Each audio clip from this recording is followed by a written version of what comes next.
뭘 드셨길래 이걸 원하시나? 오레오 한 모금. 아니 또 좀 드셔야 돼요.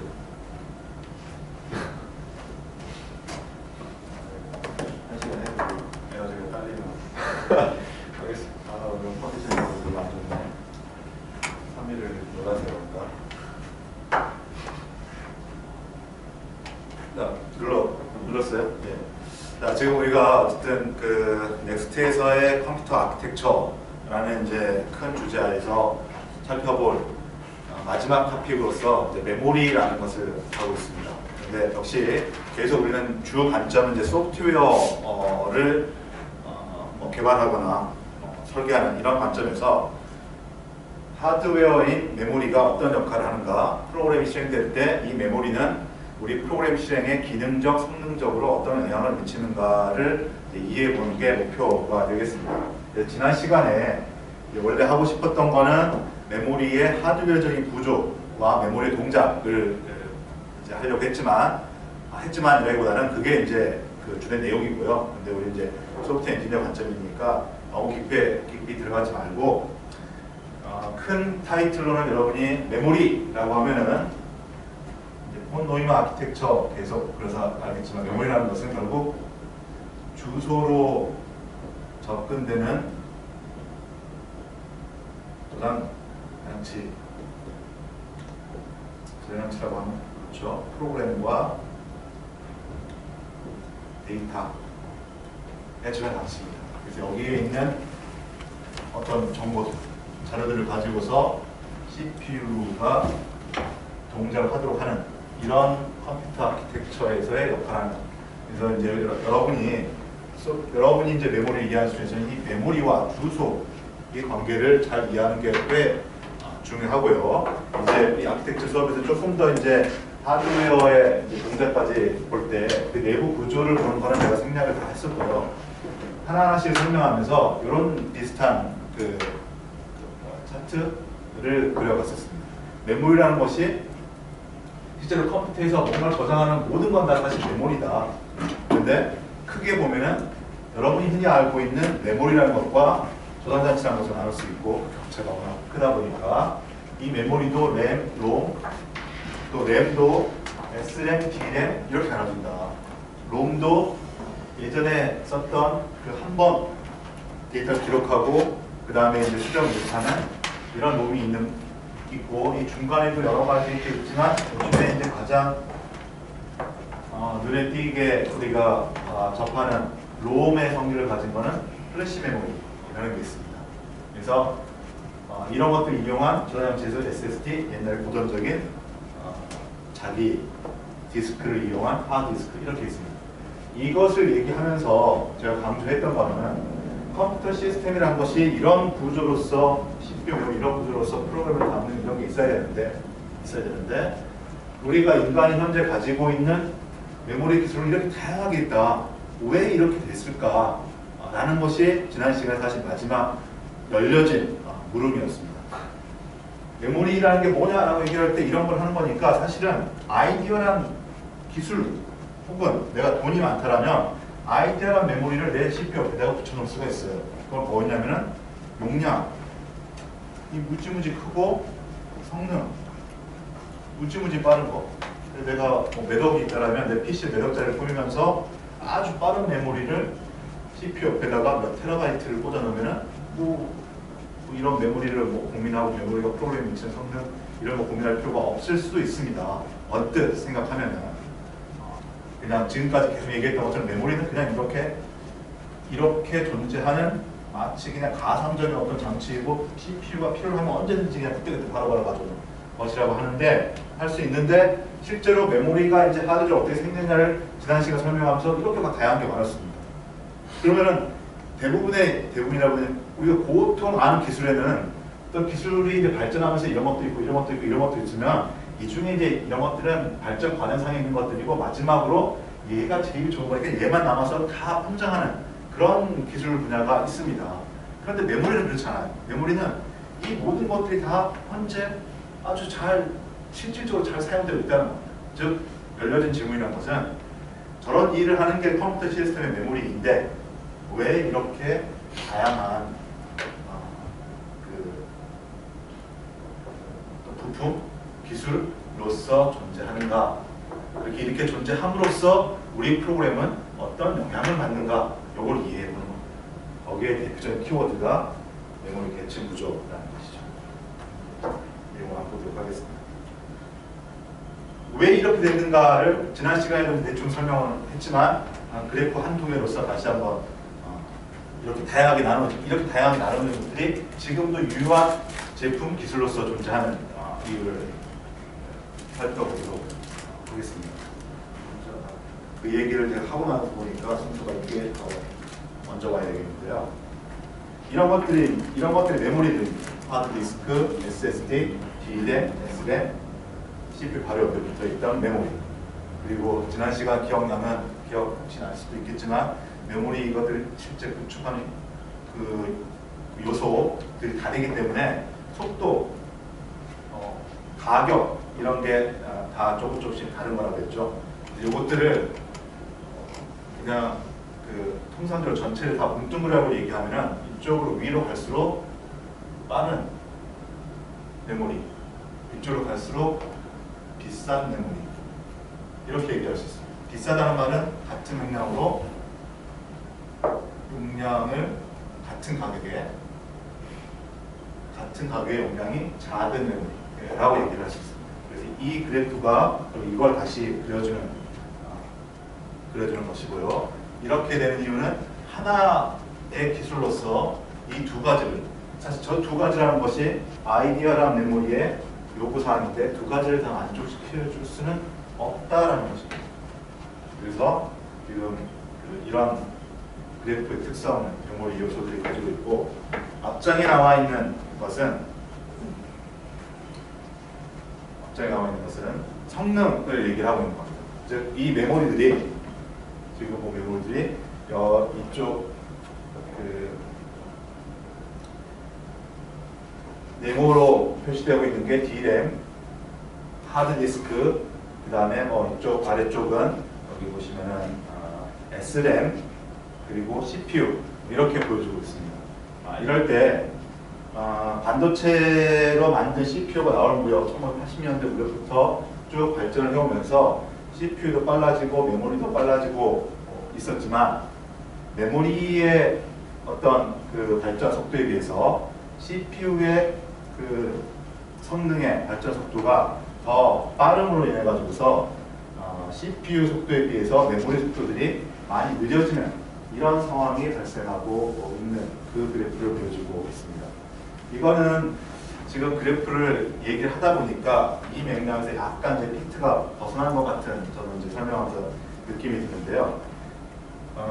왜 컴퓨터 시스템의 메모리를 구성하는 그 요소들이 이렇게 나눠졌냐라는 것은 방금 얘기한 이런 부분, 하나의 기술로서 매우 빠르고 매우 큰 메모리를 만들기는 힘들다라는 것이고, 이건 약간 다른 측면에서 이 그래프를 통해서 얘기하고자 하는 것은 컴퓨터 시스템에서 CPU뿐만 아니라 메모리가 중요하다는 것을 얘기하는 겁니다. 성능적인 측면에서 CPU만 빠른 거를 선택하는 게 끝나는 것이 아니라 메모리가 꽤 중요한 역할을 한다는 걸 보여주는 그래프가 되겠습니다.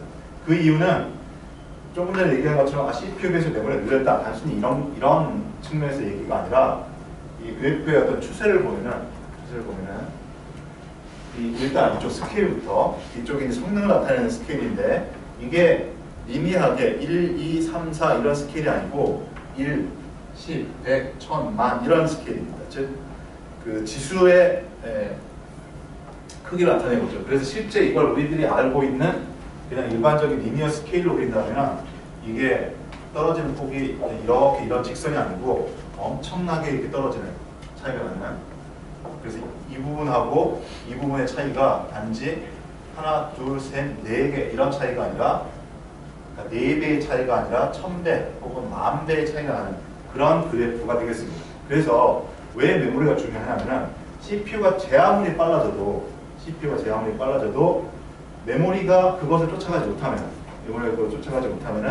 결국 컴퓨터 시스템에서는 메모리에 들어있는 프로그램이나 데이터를 CPU가 읽어서 동작을 시켜야 되기 때문에 CPU가 아무리 빨라도 메모리를 읽어오는 시간 CPU는 누르고 있고 또 다음번 읽어오는 시간 누르고 있고 해가지고서 전체 프로그램 속도는 느려진다라는 것입니다. 그래서 제가 여기부터 시작을 해가지고 여러분이 조금 그 설명하는 흐름을 혼돈이 될 수도 있는데 이 강의 자료를 놓고 보니까 두 가지를 얘기를 하고 있는데 컴퓨터 시스템에서의 메모리의 용도는 폰이나 객체에서 프로그램과 데이터 저장하는 것인데 한 가지 메모리 기술로서 이런 아이디어한 메모리의 특성을 다 달성하기 힘들다. 이런 특성이 있는 게 메모리다라는 것과 메모리를 왜 이제 우리가 중요시 봐야 되느냐라는 것은 컴퓨터 시스템에서 프로그램을 동작시키는 성능이 있어가지고서 CPU만 아무리 빠르다고 해서 해결되는 게 아니다라는 것을 보여주고 있는 부분이 되겠습니다. 메모리가 그러니까 이전까지 메모리를 보기 전까지는 메모리라는 것은 CPU가 명령어가 하나 실행될 때마다 그때 바로바로 그냥 다음 프로그램 카운터로 다음 명령어 여기서 move 하게 되면은 move에서 어떤 주소를 가리키게 되면은 이 주소 가리키는 거 바로 가져온다라고 그냥 논리적으로 가상적으로 생각했겠지만 메모리에서 CPU로 가져오는데 시간이 걸리고 그 시간 차가 실제로는 이만큼의 차이가 났다는 거죠. 그리고 이게 이제 그 로그 스케일, 지수 스케일로 되어 있기 때문에 엄청나게 큰 차이가 나는 겁니다. 그래서 그냥 단순히 메모리를 이렇게 사용하게 되면 이 명령은 CPU는 지난번에 우리 CPU 설계에서 봤다시피 5단계 혹은 파이프라인 이 계속 실행하는 것이 아니라 한 명령어 실행하면서 CPU는 이것의 10배 이상의 시간을 쉬고 있고 그 시간 동안 메모리를 가져오고 또 다음 명령을 실행하고 가져오고 이런 식으로 동작할 수밖에 없다는 거죠. 그래서 메모리를 사용하는 좋은 효과적인 방법이 있어야만 전체 컴퓨터 시스템의 성능이 올라간다라는 것을 여기서 이제 강조하고 있는 것입니다.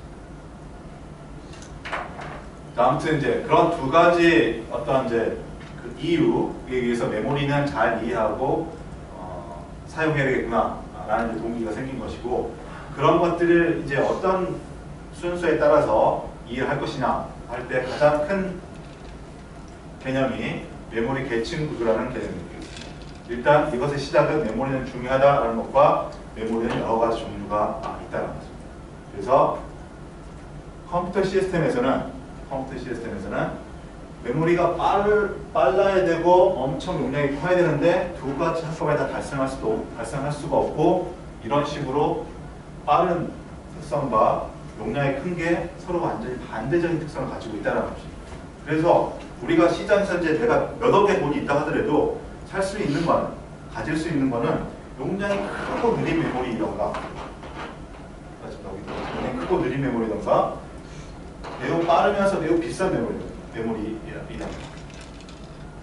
아주 극단적으로 얘기하면은 그럼 정말 돈이 많으면 이게 비싸다고는 했지만 수십억을 들여가지고 이것을 그냥 요거 용량만큼 쓰면 되지 않느냐 이것을 하드디스크 용량만큼 쓰면 되지 않느냐라고 하는데 할 수 있겠지만 이걸 제가 그냥 지금 한 번만 얘기하고 넘어갈 텐데 이 저장 공간의 특징은 우리가 이거 저장할 비트 저장 셀이라고 했습니다. 한 셀은 이게 무지 빠릅니다. 그런데 한 셀이 아니라 이게 1TB, 몇 백만 개, 몇 천억 개의 셀이 있으면은 한 셀은 무지무지 빠르지만 10만 개 중에서 한 셀을 골라내는 이 속도하고 1억 개 중에서 한 셀을 골라내는 것은 똑같은 셀이라 하더라도 속도가 느려집니다. 이전 학기 수업에서는 창고를 예를 들면서 똑같은 물건이고 똑같은 사람이에요. 그러니까 제가 창고에서 물건 찾는데 뛰어가는 속도랑 제가 뭔가 인덱싱하는 어떤 아이콘이나 이게 똑같아요. 그런데 방 하나에 있는 물건 중에서 어떤 걸 하나 찾아오는 것하고 이 전체 이 큰 건물에 어딘가 내가 뭔가를 넣어놨다고 했을 때 찾아오는 속도하고가 달라질 수밖에 없습니다. 그게 그냥 물리적인 특성입니다. 그래서 여기서는 여러분이 이 진리를 그대로 이제 얘기를 해야 되는데 아무리 내가 돈이 많다 하더라도 만약에 이 SRAM, 즉 사실 이게 이제 캐시가 되는 거고 레지스터 되는 건데 이것을 테라바이트 혹은 기가바이트만큼 늘려버리면 이것의 접근 속도는 우리가 흔히 알고 있는 캐시의 속도를 낼 수가 없습니다. 그래서 메모리는 여러분이 아무리 돈이 많고 기술이 뛰어나다고 한다 할지라도 현재는 이렇게 다양한 빠른 혹은 용량이 큰 다양한 메모리를 가질 수밖에 없습니다. 그래서 일단 다양한 이건 하고 일단 다양한 건데 이것을 우리는 그냥 큰 거 하나, 작은 거 하나, 빠른 거 하나 이렇게 그냥 흐트러 놓는 것이 아니라 그것을 계층 구조라고 하는 조금 조직화된 구조로 운영을 하게 된다는 것입니다. 그래서 빠르고 비싼 용량이 작은 메모리와 느리고 용량이 큰 메모리를 크기를 이렇게 용량이 크고 느린, 용량이 작고 빠른 이런 식의 모양으로 해가지고서 한 층 한 층 쌓아져 있고 CPU는 맨 위에를 접근하도록 하는 구성이 컴퓨터 시스템에서의 메모리 계층 구조라고 하겠습니다.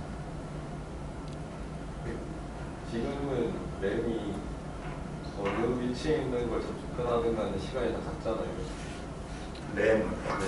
근데 쟤는 또 램인데 쟤는 커졌을 때가 문제인 거예요? 아니면 지금 커졌을 때 아까 느려진다는 거는 커졌을 때 여기 있는 거 읽어보는 거 시간이 좀 많이 걸리고 문 앞에 있는 건 짧게 걸리고 이 말이 아니라 저 용량이 작을 때는 미리 이걸 해버릴게요. 그럼 우리 지금 여러분이 CPU 살 때는 캐시 메모리가 L1 캐시, L2 캐시, L3 캐시 이렇게 막 되어 있습니다. 그 단어와 같은 데서 CPU 스펙을 보면은 그래서 L1이 뭐 몇 K, 64K, L2가 뭐 2메가, L3가 8메가, 8메가 이런 식으로 이제 구성이 되어 있어요. 이럴 때 L1 캐시, L2 캐시, L3 캐시의 실제 메모리 소자는 똑같습니다. 근데 왜 이렇게 여러 개가 되냐? 바로 계층 구조로 이렇게 나오게 되는데요. 캐시 메모리가 이 메모리 똑같아요.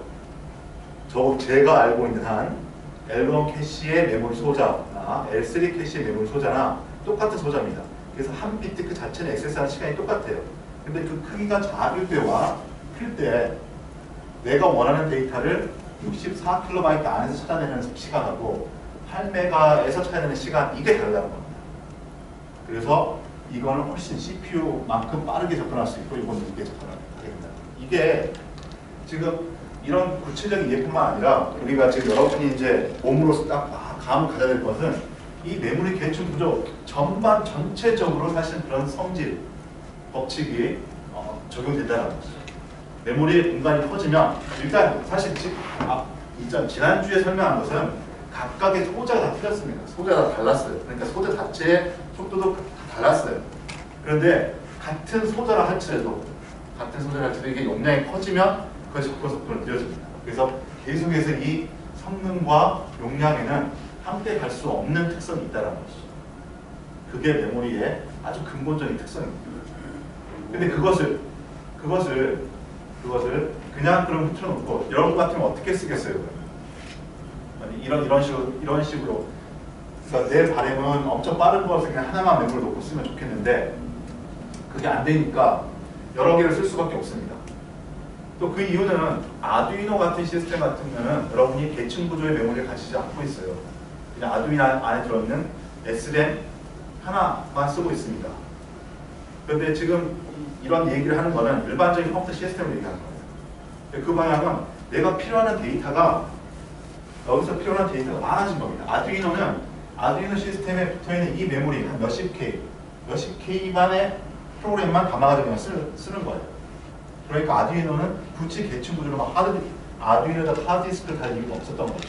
이렇게 됐는데 실제 우리 일반적으로 쓰는 컴퓨터 시스템은 내가 필요한 데이터가 무지 커요. 무지 많아요. 그런데 그것을 다 이 램에다 채워놓을 수가 없다는 겁니다. 그러니까 하드디스크도 필요하고 막 이렇게 되는 거죠. 자, 그랬을 때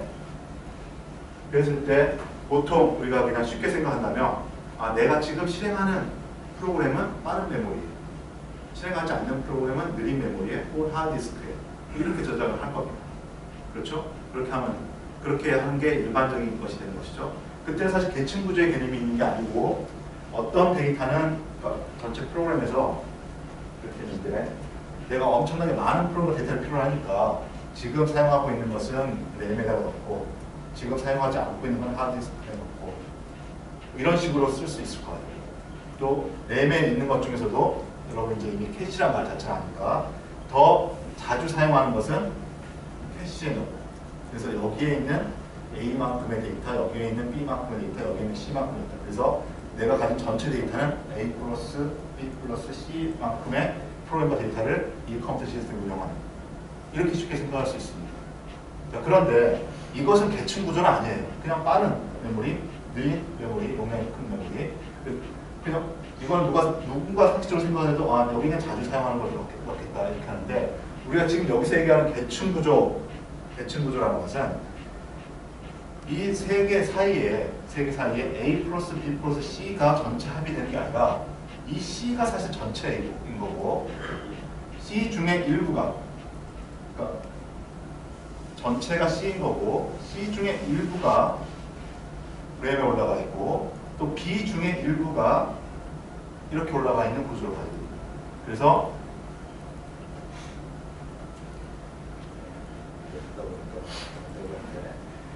메모리 계층 구조를 그릴 때는 보통 이제 이런 식의 피라미드 구조를 그리게 되는데, 이것의 특성은 빠른 메모리에 뭐 다른 데이터, 여기에 또 다른 데이터, 이걸 담는 게 아니라 실제 모든 데이터는 가장 느리고 가장 용량이 큰 데 담겨 있는 것이고, 이 중에 일부를 여기서 담고, 또 이 중에 일부를 여기서 담고, 이 중에 일부를 여기서 담고 하는 식으로 구성이 되어 있다는 거죠. 그래서 사실 여기 캐시에 있는 데이터는 반드시 그 아래 계층에 다 들어있는 게 되는 것이죠. 이렇게 구성함으로써 컴퓨터 시스템, 즉 이 CPU는 마치, 그러니까 CPU에 동작하는 내 프로그램 혹은 CPU는 어떤 메모리를 보게 되냐면은 마치 맨 위에 있는 이 메모리가 요만큼 있는 것처럼 컴퓨터 시스템을 사용하게 된다는 거죠. 메모리 계층 구조의 어떤 의의. 그것은 뒤에서 설명하게 될 이 캐시의 동작으로 인해서 그렇게 처리가 되는 것이죠. 자, 또 뒤에 있는 것까지 끌어와서 얘기하다 보니까 얘기가 많이 길어지는데, 또 한 단계 다시 나가보면 컴퓨터 시스템에서는 CPU와 메모리를 나눠져 가지고서 이렇게 동처리를 해야 되는데, 실제 메모리 기술이라는 게 이런 특성을 가지고 있다. 현재 인간이 가지고 있는 자연계에 존재하는 것은 이런 소자들의 특성도 있고, 같은 소자를 하더라도 용량이 커지면 느려지는 이런 특성을 가지고 있습니다. 그래서 한 가지 메모리로서, 아주 빠른 한 가지 메모리로서 컴퓨터 시스템의 큰 메모리 용량을 다 채울 수가 없는 것입니다. 그래서 컴퓨터 시스템에서는 그런 메모리들을 CPU 입장에서 볼 때 이렇게 한 단계 빠른 것이 위에 있고 느린 것이 아래에 있는, 용량이 큰 게 아래에 있는 이런 식의 계층 구조화된 어떤 메모리 체계를 갖춤으로써 실제 CPU는 빠른 게 이만큼 있는 것처럼 보여주게 하는 게 바로 메모리 계층 구조의 역할과 의의가 되겠습니다. 여기 영어로 쓰여진 게 있는데 이건 이제 그냥 한번 읽고 넘어갈 재밌는 건데요. 이런 메모리 계층 구조는 지금 얘기한 걸 여러분이 들었을 때 또 느꼈던 것 중에 하나가, 아두이노 같은 간단한 시스템에는 계층 구조가 별로 필요 없다라고 했어요. 그러니까 초기의 컴퓨터, 아주 초기의 컴퓨터는 아두이노보다 훨씬 더 간단한 컴퓨터였어요. 즉, 폰 노이만 사람이 처음 컴퓨터를 만들었을 때, 애미 막 이럴 때. 그런데 이 메모리의 계층 구조라는 것은 이미 이때 컴퓨터의 개념을 처음 만든 이 사람들조차도 메모리 계층 구조라는 것을 얘기를 했었어요. 즉, 이게 새로운 메모리가 나오면서 이것들을 어떻게 구성을 할까, 이런 아이디어에서 나온 것이 아니라 사실 이 계층 구조라는 것은 자연계 법칙과 같았다는 것입니다. 자연계 법칙상 이 사람들이 이 당시만 하더라도 여러 가지 이런 메모리를 다 갖지 못했어요. 사실 여기 나와 있는 모든 메모리는 이 사람들 시절에는 아예 없었던 겁니다. 없었던 건데도 불구하고 잘 관찰해보니까 뭔가 저장하고 있는 것의 어떤 크기하고 이 저장하고 있는 것에서 뭔가 하나 꺼내오는 그 속도하고는 반비례할 수밖에 없겠더라. 그래서 이 폰 노이만이 딱 제안한 CPU와 메모리, 이런 하나의 구조, 메모리에다 모든 데이터를 담아가지고서 CPU가 처리하려고 하는 이 하나 구조를 만들려고 했을 때 나중에 어떤 메모리가 생기더라도 하나의 메모리로 가지고서 CPU는 이게 진짜 이상적인 아이디어다. CPU가 명령 하나하나 실행되면서 메모리에 있는 것을 거의 영인 속도에서 가지고 올 수 있는 이런 것들은 구축할 수가 없겠다라는 것이죠. 우리가 쓰는 프로그램 크기가 너무 커집니다. 그래서 메모리를 빠른 것에서부터 느린 것까지 느려지면 용량이 커집니다. 그러니까 여기는 내가 필요한 데이터를 다 담는 거죠. 다음 때 내가 필요한 데이터를 다 담지 못했지만 일부만 담는 빠른 메모리를 CPU 바로 옆에 두고 해가지고서 프로그램의 문제 속도를 높일 수 있는 메모리 대칭 구조 개념을 이때부터 이미 제안했다는 거죠.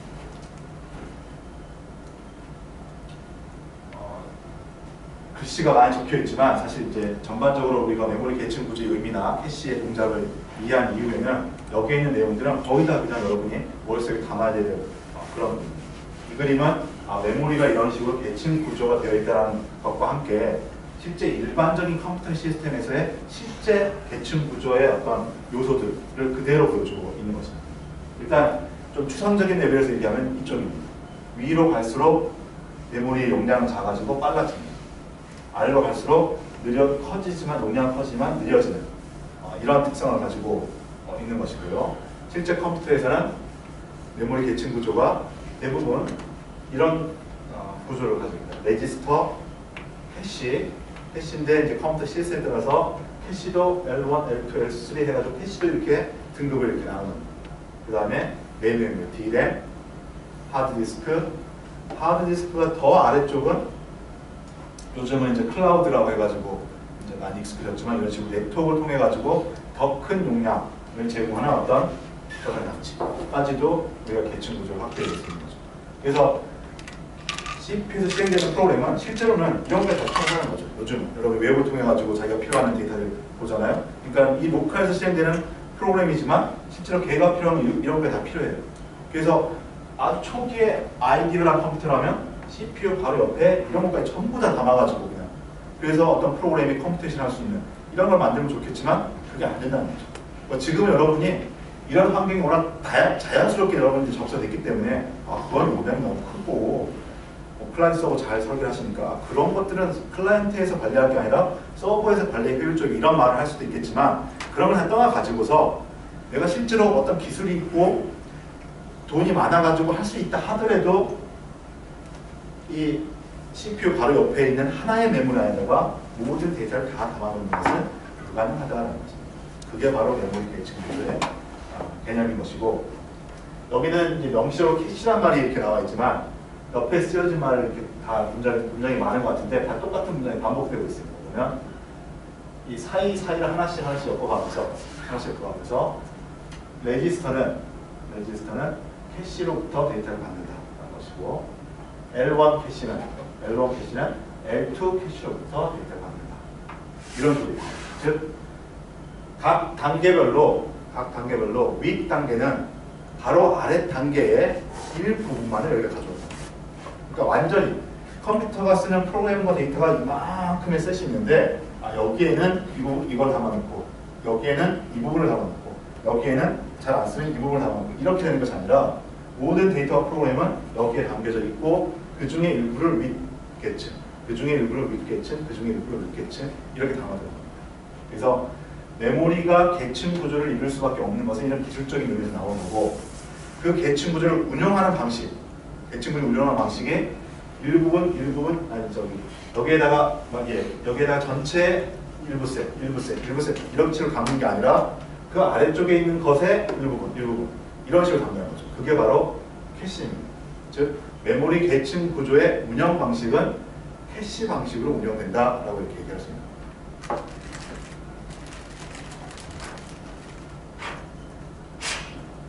자 이제 다음 슬라이드나 이 이후에서 이제 캐시 얘기를 이제 캐시가 그럼 왜 메모리 계층 구조이긴 한데 이것을 일부분씩 이렇게 그냥 자주 실행되는 게 여기다가 느리게 실행되는 게 자주 실행되지 않는 게 여기다가 아예 나눠서 저장하는 것이 아니라 아래쪽에 일부분을 담는 이유가 이제 왜 캐시를 하는가 뒤에 살펴볼 텐데 그 전에 그것들 같이 보기 전에 이제 지역성이라는 용어를 여기서 이해하도록 하겠습니다. 지역성은 일단 메모리 계층 구조는 메모리들의 이런 특성 때문에 컴퓨터 시스템을 이렇게 계층 구조하는 것이 가장 합리적이다라고 얘기를 했던 거고요.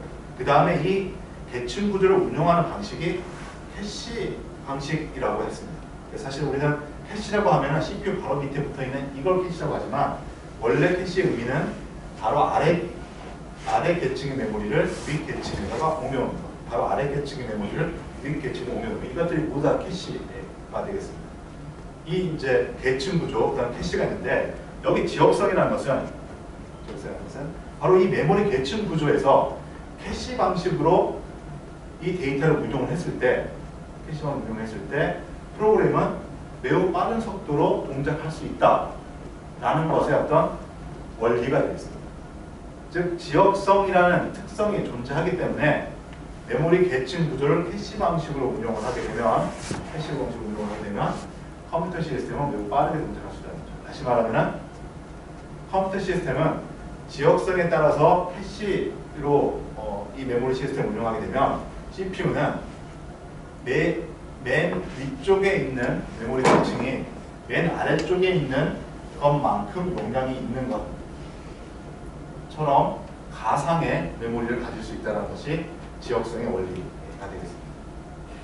큰 용어로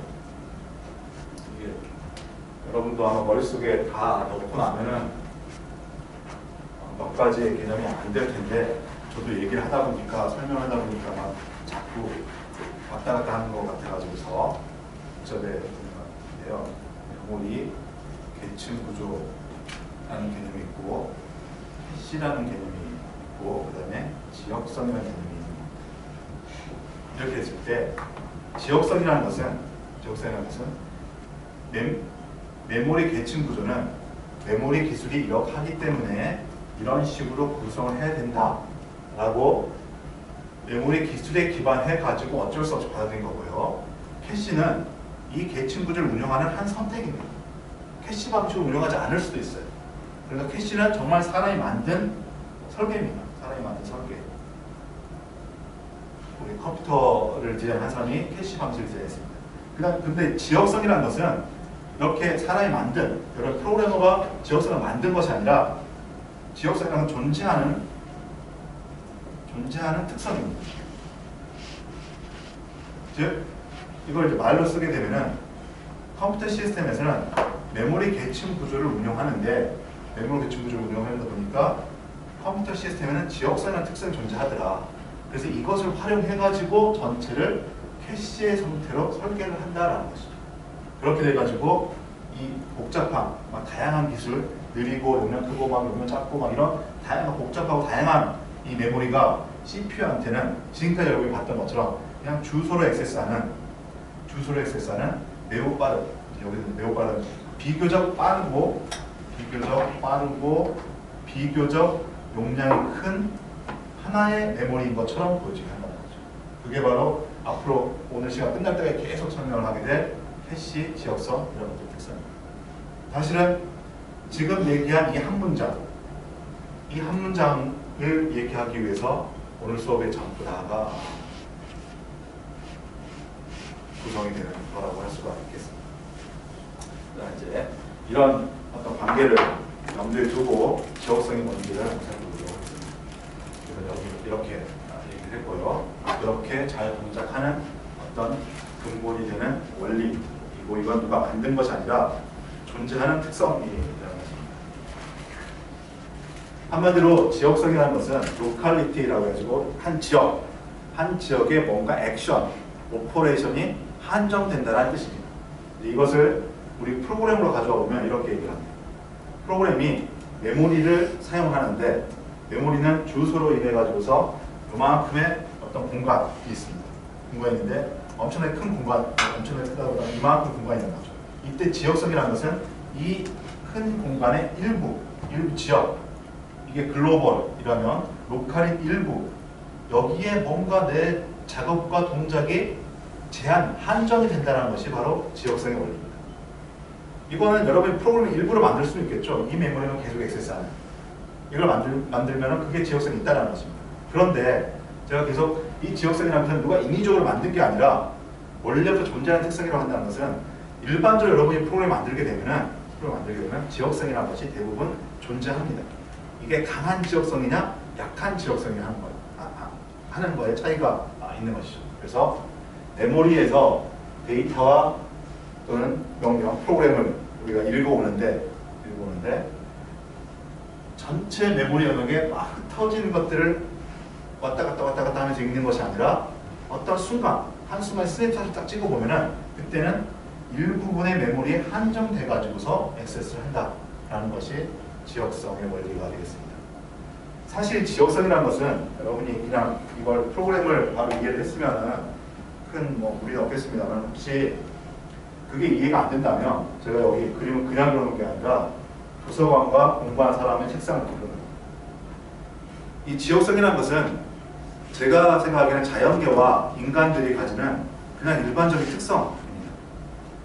물리학 같은 데서 보면은 원자 이런 것들이 그 불확정성 원리라고 해가지고서 여기저기 아무데나 존재한다라고 하는데 그런 아주 좀 특이한 그 물리 역학을 빼면은 우리 자연계 혹은 인간이 활동하는 누구든지 이 자연계에는 지역성이 있게 됩니다. 시간이 쭉 흘러가는데 시간은 현재 우리가 거슬 수 없는 거니까 시간은 계속 흘러갑니다. 시간은 계속 흘러가는데 뭔가가 이제 활동을 하죠. 어떤 주체가 활동을 하는데 그 활동하는 것의 위치를 한번 찍어보는 겁니다. 위치를 찍어보면 사람이 활동하는 것, 공부하는 것, 뭔가 작업을 하는 것 등등 그 여러 가지 것들 다 포괄 하더라도 시간이 흘러감에 있어서 어떤 활동의 주체는 공간상에서 이 시간이 흘러가면서 여러 가지 거를 갈 수도 있겠지만 여기 하다가 완전히 점치고 점선식으로 이렇게 가는 경우는 거의 없고 여기 이 부분에서 활동을 하고 있으면 시간이 가면서 움직여질 수는 있지만 이런 식으로 움직여가고 그러니까는 시간이 흘러가면서 그 옆에 이렇게 움직여가는 게 일반적이고 또 어떤 또 대부분의 이런 것들의 경우에는 어떤 일정한 시간 동안은 한 지역에 머물러 있는 경우들이 꽤 많이 있다는 거죠. 그래서 지역성이라는 것은 시간이 흘러갈 때 어떤 활동, 액션 주체의 공간적인 위치를 나타내는 것인데 이 공간적인 위치가 아주 특별한 경우가 아니면은 대부분 자연스럽게 그 인접한 데 아니면 같은 곳을 계속 유지하는 이런 경향이 있다는 거죠. 이것이 예를 들어서 여기에는 내가 공부를 하는데 책이 내 활동의 대상은 책입니다. 책이 주소 근무되는 거죠. 책이 수십만 권이 있어요. 그런데 여러분 인생에서 도서관에 있는 책을 오늘은 이쪽 섹션에 있는 거, 내일은 저쪽 섹션에 이렇게 있는 거 이렇게 왔다 갔다 하면서 보는 경우는 드뭅니다. 일부러 그렇게 하지 않는 이상. 여러분 인생을 쭉 보면 초등학교 때는 초등학생에 맞는 책들을 주로 보고 중고등학교 때는 그에 맞는 걸 보고 지금 여러분이 전공 공부를 하더라도 더 축소시키더라도 이 전공에 관련된 여러 가지 책, 수십 개의 책을 다 펼쳐놓고 보는 게 아니라 이번 학기에는 아키텍처 수업을 들으니까 아키텍처 책을 더 많이 보고 또 다음 학기 옮겨가면 또 다른 책을 보고 또 여러 관심 있는 것들을 더 자주 보게 됩니다. 즉 이렇게 많은 공간 중에서 시간을 흩어놓고 보면은 내 옆에 놓고 보는 책들은 일정한 개수로 한정이 되어 있다는 거죠. 이게 자연스러운 현상이라는 거죠. 그게 컴퓨터 프로그램에서도 동일하다는 겁니다. 컴퓨터 프로그램이라는 걸 걸고 또 어쨌든 가장 근본적인 게 이거죠. CPU 메모리 한 이런 콘돔 아키텍처 이렇게 동작을 하는데 메모리 공간을 그래서 내가 필요한 데이터와 프로그램 일부분에서 공간을 액세스합니다. 그런데 전체 1GB 이런 메모리에 이번에는 여기 이렇게 하는 경우는 여러분이 의도적으로 그렇게 프로그램 하지 않는 이상 거의 드물다는 거예요. 지난번 우리 계속해서 이제 명령어, 프로그램 기계어 명령어만 얘기할 때도 프로그램이라는 것은 이 명령어 순차적으로 이렇게 합니다. 점프를 할 때 조금 이렇게 가는 거죠. 즉 이렇게 순차적으로 한다는 것은 이것들은 바보가 아닌 이상, 정말 이상한 사람이 아닌 이상 메모리상에 연속된 메모리 주제를 이렇게 저장을 하게 됩니다. 데이터도 마찬가지입니다. 데이터도 어레이 등등 해가지고서 일정한 같이 연속된 공간상에 이렇게 배치하게 되죠. 그래서 여러분이 프로그램을 어떻게 만들더라도 보통 그냥 정상적인 생각을 가지고 만들게 되면 메모리를 접근하는 데 있어가지고서 시간과 공간상의 위치를 봤을 때 지역성이 있다는 거예요. 이게 이제 이 메모리 계층 구조를 캐시로 설계하는데 아주 좋은 특성이라는 거죠. 이게 없다라면 사실 우리 지금 우리가 쓰는 컴퓨터 시스템에서 캐시라는 게 아무 의미가 없었을 겁니다.